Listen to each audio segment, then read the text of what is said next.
Hi, guys. Welcome to Messy Mondays, where healthcare admin gets real, one mess at a time. I'm Brittany, I'm Satasha.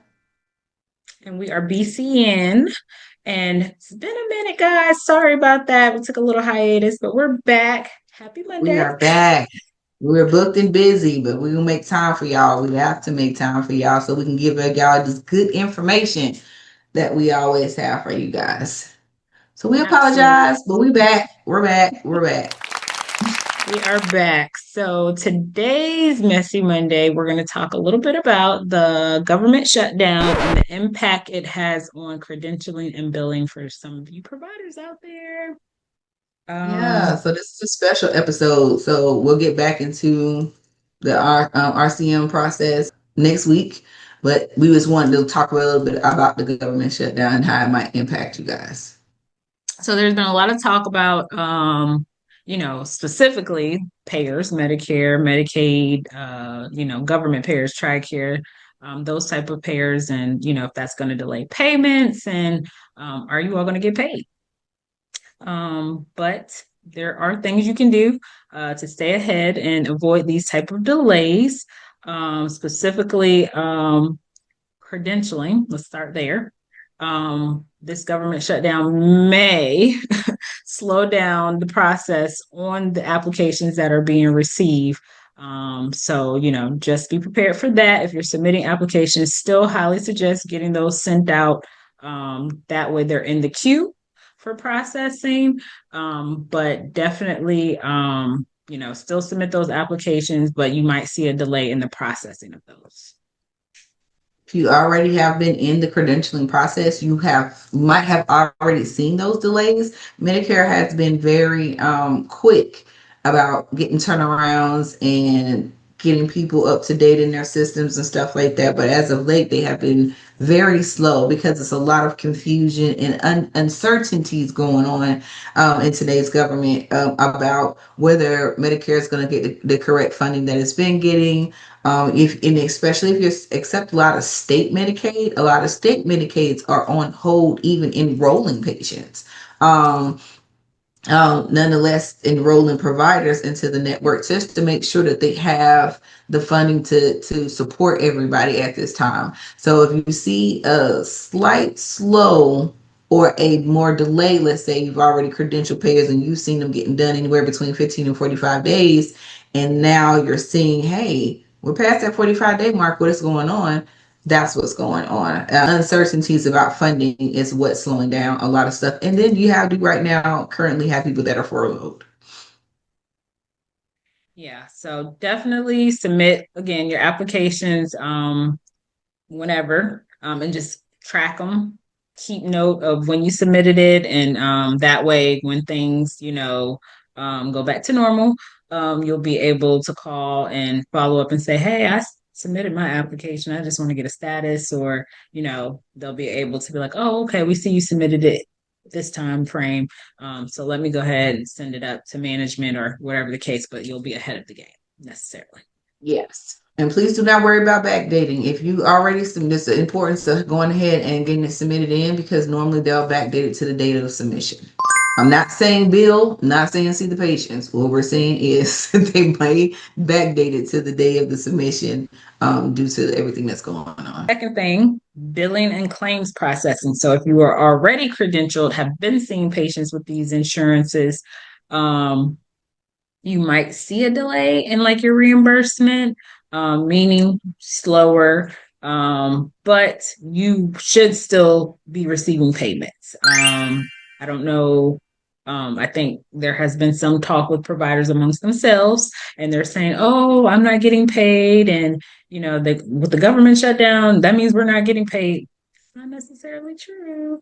So just be mindful of that. But you may see where you're used to getting your payments after you submit something, maybe like within a week or so, that it might go 2 weeks, maybe. It's just a little bit slower in the processing of everything. But just keep in mind like timely filing, um, that sort of thing, because that's still in force. That has not let up. That has nothing to do with the government shutdown and them saying, "Oh well, because of I didn't submit claims because I didn't know." No, submit that claim. Go ahead, submit it. That way it's on file and you can meet those timely filing requirements.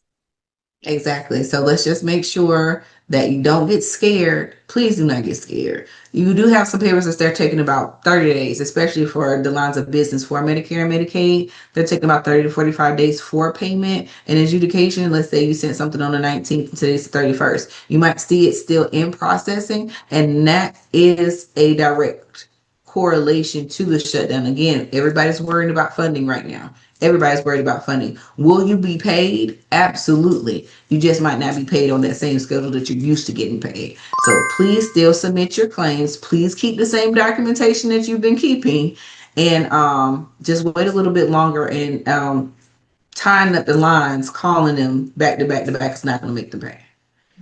You just have to be patient and allow time for those claims to adjudicate and for them to send out the checks or EFT payments. And they're probably more than likely, don't know, but there hasn't talked like they're holding claims. That does not mean they still receive it. They're still, I submitted the claim on October 16th. So you still submitted the claim in time, but the insurance, the payer may hold the claim. So that has nothing to do with you. You did your due diligence by submitting the claim. So that's on them if they're holding it before they actually process it to reimburse you. Yes, it's still going to say the date that it received. So you don't have to worry about if it's taking longer. You're not going to miss the timely filing date because they're holding it. It still is going to show when they received it. So you should be okay. Yes. Also, another thing we want to address, telehealth is a big concern that we have been getting emails and things from our providers about telehealth being covered for providers during this government shutdown. What we suggest or recommend is looking into your like specialty to make sure that telehealth is still being covered, because for some providers, depending upon their specialty, it's not being covered. Telehealth is not being covered. So just make sure you take a deep dive and research and look into that to ensure that that is a covered service, because that would be an issue, if you're seeing someone telehealth, but they're saying for your specific specialty or the type of provider you are, that telehealth is not being covered. Yes. And speaking of that, stay updated with the provider updates and notifications. I know some people do not like to read, but we have to start reading. We have to start reading those emails. We need to start going onto their website and reading the bulletins that come out on a monthly basis. These are things that we need to see and look at because we want to make sure that we are staying on top of everything. New notifications might come out during the government shutdown, or certain things that you might need to do with certain payers due to the situation with the government. So you want to stay updated. You want to look at these notifications. You want to make sure everything is up to date, especially the directories. Directories, please reattest. Please reattest your directories with each of these insurance carriers, because you don't want anything to mess up your payment or receiving any correspondence that you might need via mail. Reimbursement rates and rules may change a little bit, but they may not as well. But staying on top of these updates will help you be better in tune on what's going on with those particular payers. Absolutely. Another thing, this does impact you guys as well, but it also impacts your patients. So please keep that in mind with everything that's going on. It could affect the coverage that they have, especially like Medicaid patients, their enrollment, their coverage, could have lapsed, we know SNAP benefits and things have been cut and things of that nature. So just please, verify their coverage. Even if you've been seeing them for a while, still just go ahead and make sure that they're still covered. Verify their eligibility, their benefits, to make sure that it is still covered, that their policy or nothing has changed. That way you can still be reimbursed for services.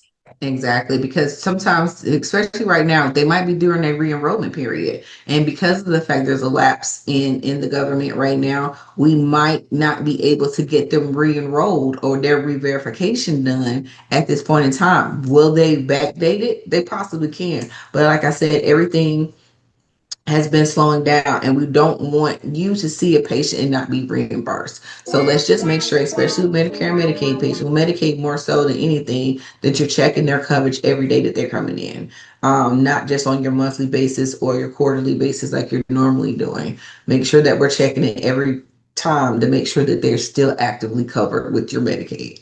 And Yes. talk to your patients about it. Talk to your patients about it. Hey, this is what's going on. This is what we're concerned about.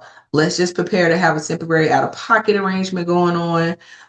Let them know, hey, if you have to be ready, don't wait till the last minute. Go ahead and get it in now. That way, possibly can get pushed through. So make sure that we're having open conversations with our patients and being transparent about what's going on and the information that you do know. Absolutely. So, key takeaways from our Messy Monday today. Make sure that you're doing like a clean sweep, audit of your billing and credentialing, making sure everything is up to date. So that way you're able to catch anything. If it's, if you see that there's a delay or denied, but don't panic. Um, again, stuff is being delayed. So just keep track of it, just kind of watch it. And then that will also kind of give you an idea of what to expect, until this is resolved. Don't wait. If you're getting like anything with audits or anything requesting documentation from the insurance payer, submit that stuff. Don't wait. Do it. Take care of it when you get it if you can, but don't sit on it. What else you got, Satasha? Communicate with the patients and the payers. Like I said, transparency will reduce confusion and financial stress. Like just be open, communicate with the patients and communicate with the payers. And when I say communicate with the payers, I don't mean call them and I don't mean in the chat feature. Go on their website, read their bulletins and their things that they have going on, read the emails that they send you. That way you can stay informed. So just stay transparent and communicate on both sides. Also, document everything. So if you submitted an application for credentialing on today, make sure you put that down. If they have a tracking number, write that down. If you call the insurance company about following up, notate that the person you talk to's name and get a reference number. Because if anything else happens, you want to be able to go back to the scenario and be like, hey, I did talk to somebody, or you did receive my application. That way they can pull the call, and that agent is supposed to take notes also in the system. So they'll be able to see all of this. So just make sure you document everything, so that you could protect your practice in the process of whatever you're going through, whether it's claims denial, or contracting and credentialing. So just make sure we're staying in tune with that and take notes on everything. Definitely. So that has concluded our Messy Monday, guys. We appreciate you. Sorry it took us so long to get back up here and get with you guys, but we are But back. guess who's back with some messy Mondays. Okay, so you guys, government shutdowns can be messy, but your revenue cycle doesn't have to be. Stay proactive, stay organized, and make sure that your documentation, billing, and credentialing are all right. Messy Mondays will be here helping you out through all the chaos and mess one at a time. If you like the information that we give, please, please, please, please, please share, comment, like, um, Click the link below. and give us feedback. Tell us no topics you want us to talk about. But yeah, click all our links. Click all our links. YouTube, Instagram, Facebook, TikTok. We're all there. All right, guys. See you later.